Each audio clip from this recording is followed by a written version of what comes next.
Welcome to my class. नमस्ते student. बच्चों, आज हम कक्षा 7वीं की पाठ्य पुस्तक वसंत भाग 2 का अध्ययन करने जा रहे हैं, जिसमें हम चैप्टर नंबर पढ़ रहे हैं 16वां, जिसका शीर्षक है भोर और बरखा। भोर और बरखा यह एक पद्य है और इस पद्य का यह सेशन नंबर 1 है।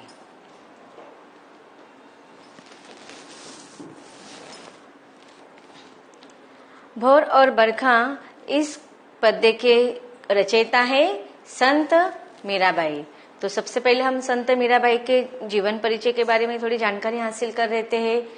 संत मीराबाई, इनका जन्म 1498 को मेड़ता अर्थात राजस्थान में हुआ था।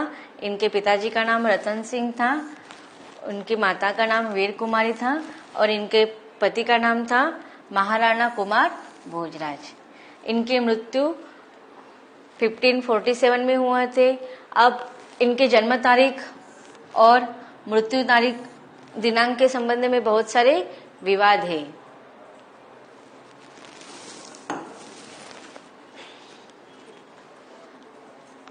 संत मीराबाई 16वीं शताब्दी की एक हिंदू आध्यात्मिक कवयित्री और भगवान कृष्ण की भक्त थी। लोगों के अनुसार संत मीराबाई एक आध्यात्मिक कवयित्री थी और उत्तर भारतीय हिंदू परंपरा के अनुसार वह एक भक्त तथा संत भी थे।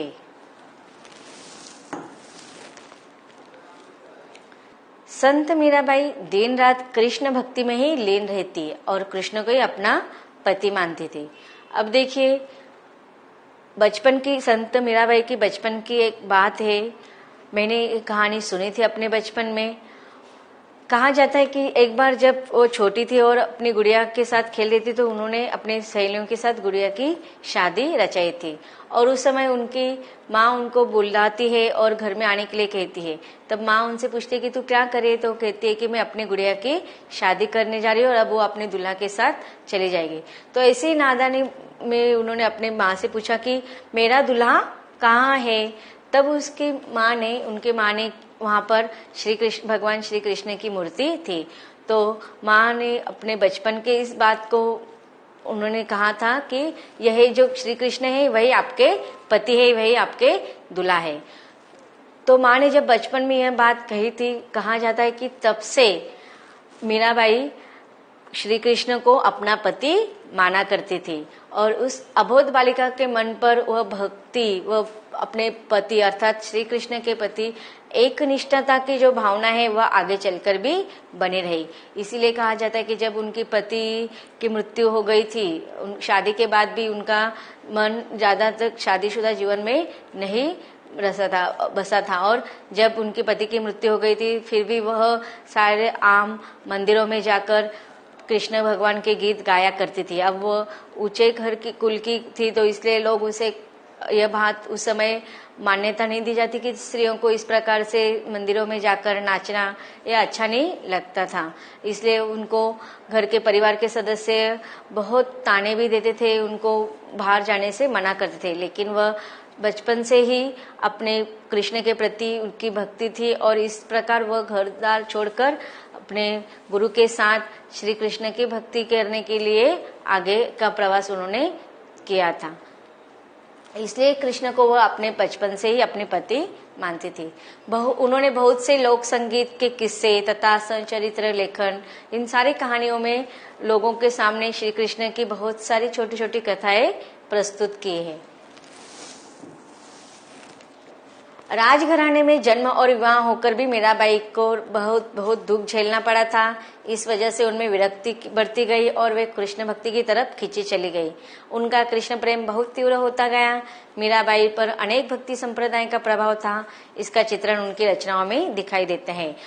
मीराबाई की पदावली यह एकमात्र इनकी प्रमाणभूत काव्य कृति है जिसमें पायो जी मैंने राम रतन धन पायो ऐसे बहुत सारी काव्य की रचनाएं तथा प्रसिद्ध रचनाएं मीराबाई की हमें पढ़ने के लिए मिलती है। अब मीराबाई की ग्रंथ संपत्ति अर्थात उनकी रचनाओं के बारे में हम थोड़ी जानकारी हासिल कर लेते हैं। संत मीराबाई ने 4 ग्रंथों की रचना की है। नरसी की मायरा, गीत गोविंद टीका, राग गोविंद और राग सोरठ के पद। इसके अलावा मीराबाई के गीतों का संकलन मीराबाई की पदावली नामक ग्रंथ में किया गया है। आज की हमारी जो कविता है वह उसे हम पद कहेंगे, मीराबाई के पद है। आज 7वीं कक्षा के लिए आपको मीराबाई के 2 पदों को रखा गया है। तो सबसे पहले हम उनकी कविता पदों के जो शीर्षक है उस पर ध्यान देते हैं। क्या है? भोर और बरखा। भोर का अर्थ क्या होता है? सुबह। और बरखा का अर्थ क्या होते हैं? वर्षा ऋतु।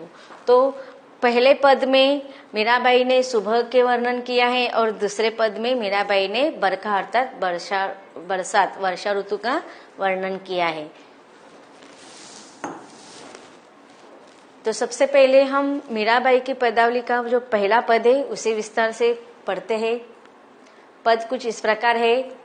गो बंसी मारे रलना, जागो मोरे प्यारे, रजनी बीती भोर भयो है, घर घर खुले किवारे, गोपी दही मथत सुनिहत है कंगना के झनकोर, उठो लालजी भोर भयो है, सूर नर ठाटे द्वारे, ग्वाल बाल सब करत कुलाहल, जय जय सबद उचारे, माखन रोटी हाथ महलीनी, गवन के रखवारे, मीरा के प्रभु गिरधर नागर, शरण आयो को तारे।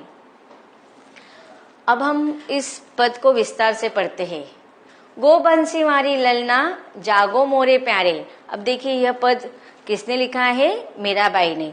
अब मीराबाई कृष्ण के प्रति असीम उनकी भक्ति हमें दिखाई देता है, एक समर्पित का भावना इस पद के द्वारा हमें दिखाई दे रहा है। अब माता यशोदा, जब श्री कृष्ण छोटे थे, सोते थे, तो माता यशोदा के द्वारा किस प्रकार अपने प्रिय पुत्र को उठाया जाता है इसका वर्णन इस पद में किया है। माता यशोदा कह रहे कि गो बंसी मारे ललना। ललना का अर्थ क्या होता है? हम प्यारे बच्चों के लिए, हमारी माँ कहती है ना, हमारे प्यारे दुलारे ऐसे संबोधन करते हैं कि ना, तो ललना अर्थात प्यारे बेटे या प्यारा बच्चा। तो माता यशोदा अपने पुत्र के लिए कौन से शब्द का संबोधन कर रही है? कि ललना, प्यारे बच्चे। कैसे? बंसी मारे। बंसी, अब हमें पता है श्री कृष्ण को बंसी बजाना बहुत प्रिय था ना, तो इसीलिए उसे बंसी पकड़े हुए, बंसी धारण करने वाले मेरे प्रिय प्यारे बच्चे, जागो मोरे प्यारे। अब सुबह हो चुकी है, फिर भी अब तक आप सोए हुए हैं, अब आप जागो। कि नींद में से माँ यशोदा अपने प्रिय पुत्र श्री कृष्ण को उठा रही है। उसके लिए वह कह रही है कि बंसी धारण किए हुए मेरे ललना अर्थात मेरे प्यारे पुत्र, अब तो जागो। मोरे का अर्थ है मेरे। आगे माता यशोदा कहती है कि रजनी बीती। रजनी अर्थात रात। भोर भयो है। भोर सुबह। घर घर खुले किवारे। किवारे दरवाजा या द्वार। माता यशोदा अपने प्रिय पुत्र से कह रही है कि अब इतनी सुबह हो गई है, फिर भी आप सो रहे हैं, अब जाग जाओ प्रिय पुत्र, रात बीत गई है, रात गुजर चुकी है, भोर भये हो, सुबह हो चुकी है। घर घर खुले किवारे, कि देखो बाहर जाकर, घर के बाहर निकलो और देखो प्रत्येक घर के दरवाजे खुल गए हैं, द्वार खुल गए हैं, अर्थात सब लोग अब नींद में से जागृत हो गए हैं और फिर भी आप सो रहे हो। गोपी दही मथत सुनियत है कंगना के झनकारे। अब देखिए हम लोग सुबह उठते हैं तो किस किस की आवाज आती है? हमें तरह तरह की आवाज आती है ना, चिड़ियों के चहकाना, छोटे छोटे बच्चों के किलकिलाहट, ऐसे कुछ ना कुछ आवाज हमें सुबह सुबह सुनाई देती है। तो इसी प्रकार माता यशोदा अपने प्रिय पुत्र को उठाने के लिए कह रहे कि रात बीत चुकी है, अब सुबह हो गई है और हर घर का दरवाजा खुल गया है। गोपी क्या करिए? सारे घर में गोपियां क्या करिए? दही मथत है। कि हम देखते हैं ना गांव में या आज भी, पहले युग में तो किए ही करते थे, लेकिन आज भी हम देखते हैं कि जिनके घर में बहुत दूध होते हैं वो क्या करते हैं, दही से माखन बनाने के लिए एक विशिष्ट प्रकार का साधन होता है, उसमें दही रखकर उसको लकड़ी के सहारे से बांधकर उसको मथा जाता है।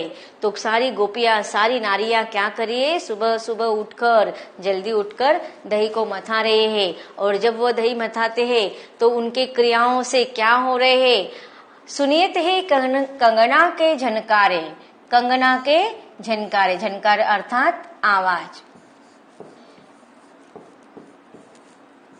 देखो जब स्त्रियां काम करते हैं उनके हाथों में कंगना होते हैं, तो उनके हाथ जैसे जैसे हिलते हैं तो कंगनाओं की झनकार सुनाई देते हैं, कंगनाओं की आवाज सुनाई देती है। तो जैसे जैसे गोपियां दही मतने का कार्य करी है तो उनके हाथ आगे पीछे होते रहते हैं। तो इससे उनके हाथों में जो कंगना डाले हैं उन्होंने, उनके आवाज आ रही है। उठो लालजी भोर भयो है, सुन सूर नर ठाड़े द्वारे। अब देखो और भी देखो, श्री कृष्ण को उठाने के लिए माता यशोदा क्या क्या कह रही है कि उठो लालजी प्रिय पुत्र उठो, भोर भये है, सुबह हो गई है। और सूर अर्थात देवता, नर अर्थात मनुष्य, मानव। ठाटे द्वारे दरवाजा, और ठाटे का अर्थ है खड़े होना।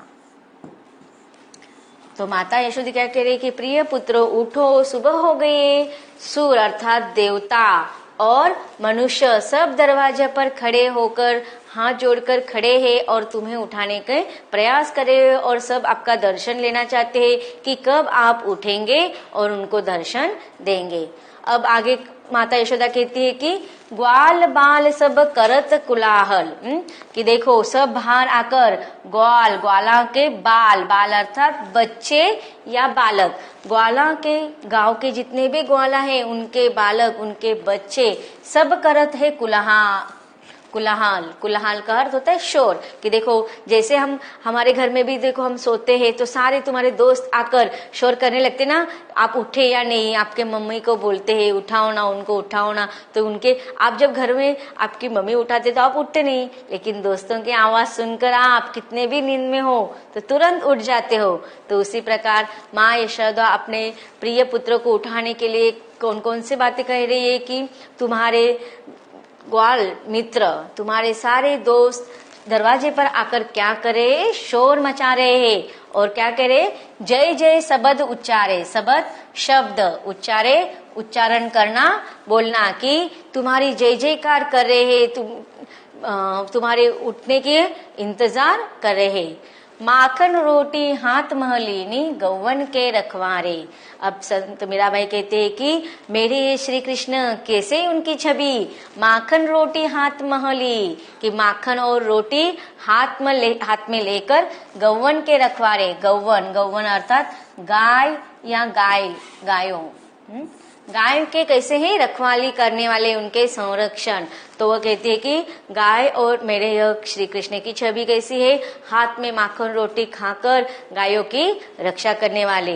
और ऐसे संत मीराबाई कहती है कि मेरे प्रभु कैसे है, मीरा के प्रभु गिरधर नागर शरण आयो को तारे। तो अब देखो कहते है कि शरण आए हुए को तारना अर्थात उनका उद्धार करना, उनका रक्षण करना।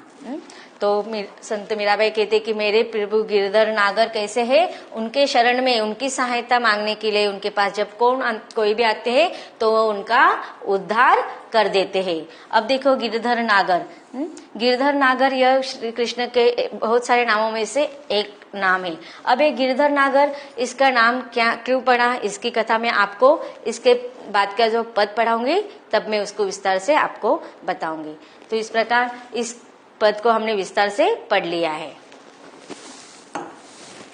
देखते हैं कठिन शब्दों का अर्थ। ललना प्यारा बच्चा, भोर सुबह, सूर देवता, ठाड़े खड़े, कुलाहल शोर, गौवन गाय, तारे उद्धार करें।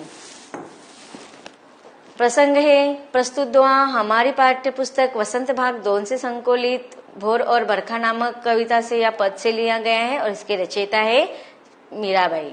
इन पंक्तियों में मीराबाई ने ब्रज की सुबह का बड़ा सुंदर चित्रण किया है। भावार्थ है, मीराबाई कहते हैं कि हे प्रिय कृष्ण, अब जाग जाओ, देखो रात बीत गई है और सुबह हो गई है। ब्रज के लोगों के घरों के द्वार भी खुल गए हैं।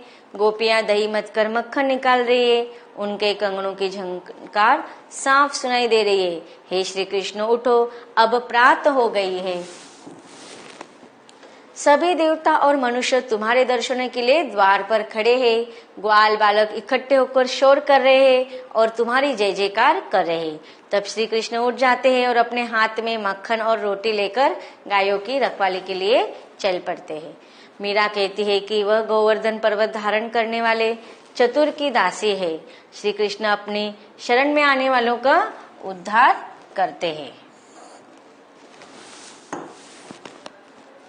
तो बच्चों, अब तक हमने संत मीराबाई द्वारा लिखा हुआ पहले पद को विस्तार के साथ पढ़ लिया है।